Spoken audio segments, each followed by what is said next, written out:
So regardless if you are a host or a guest at Airbnb, the customer support is super easy to reach out, and I'm going to show you how you can do that. So basically, you just need to scroll down and go into the Help Center section or go into this link. And I'm going to put it on my link description below for the reference. So right now we are on the Help Center page and you can see my existing cases. I already contact them via live chat, but they also have a call if you prefer to talk them verbally, and they also have an email.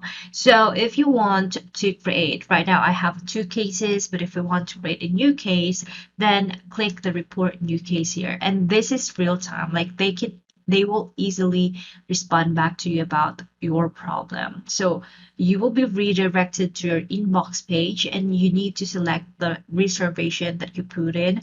Right now I am a host, and let's say I have a guess that I accidentally put a wrong price, so I want to cancel the reimbursement of that thing, because the price should be the base price plus the reservation or additional reservation price. But what happened is it's base price minus the reservation fee. So okay, you need to select the listing that you want, that you have concerned with.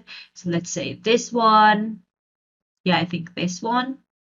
Yeah, I think let's do this. So that, and then that person, and then in here, they will ask a few things for you to describe what's the problem. And once you answer everything, you have an options to select whether you want to call them or whether you want to chat them or email them. So I'm going to put here, I accidentally put a wrong price.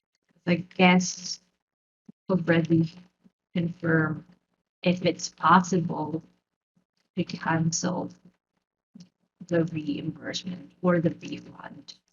Okay, so you need to describe what's your problem, and then there will be another automation message that you receive after that. And then there, no, connect me with the person. So this is an automation thing, and the goal is we want to connect with the real customer support. So you just need to click this no, connect me with the person, and then you will be asked whether you want to connect via live chat or via call. I'm going to use the call one. And then you need to call them. I think I should use the live chat options, but that's how easy you can contact them